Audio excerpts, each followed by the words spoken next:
Turkish drones will become bestsellers. I have no idea. This is your zone, please.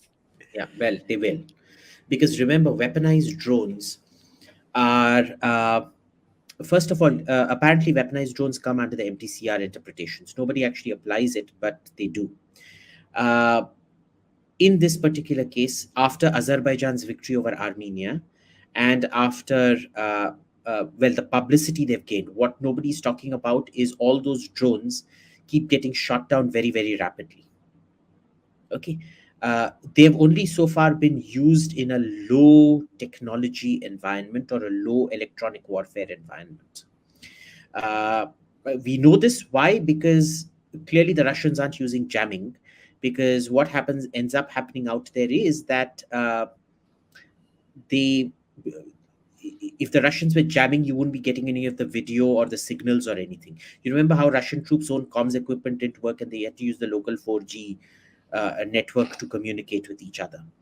Compare this to when I think it was either a German or a Dutch frigate landed up to the north of Israel during the 2006 Israeli campaign against Hezbollah. The radar when it on that ship when it was turned on literally conked off communications in thousands of homes in northern Israel and southern Lebanon. Okay, so these drones will operate fine in a non-electronically dense battle space. They'll be very successful, for example, against the Indian military. If I were Pakistani, I would buy 300-400 of these drones just to go on taking out Indian military targets.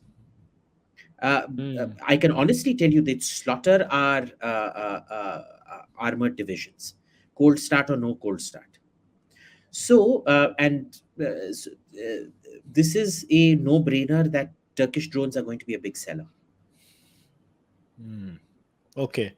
Now we go to the last and final point. I mean, a Russian defeat will make possible a, quote, new birth of freedom and get us out of our funk about the declining state of global democracy.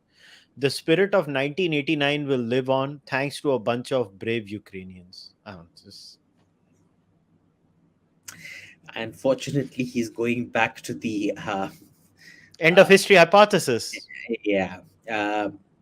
Yeah, not happening, boss. If anything, it's opened up so much more.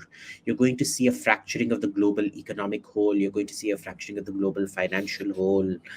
You're going to see a fracturing of interests. The world isn't going back to what it was before this, but not in a way Francis Fukuyama thought possible. Because remember, what is the worst that is going to happen to Russia? Russia is essentially now going to become a Chinese satellite. China loves these, what I call free radicals. Countries like North Korea or Pakistan, which are extremely high risk accepting, extremely revisionist, that bog down entire areas. So, Japan and South Korea can't really do much as long as they've got North Korea in their backyard. India can't really do much as long as it's got Pakistan in its backyard. So what ends up happening is, what really can Europe do with Russia in its backyard, defeat or no defeat? Right? Russia is now threat number one. And if you look at it, China should be the bigger threat. China is the cancer that's going to kill you in 6 months. But Pakistan is our hemorrhoid that keeps hurting our ass every single day. That takes up all our attention. It's like that for Europe. China is the long-term threat, but Russia is the immediate in-your-face hemorrhoid that's causing you such a buttache at the moment, which you need to deal with. So you keep getting bogged down in the tactical and keep losing sight of the strategic. So I don't think Francis has thought this through very well.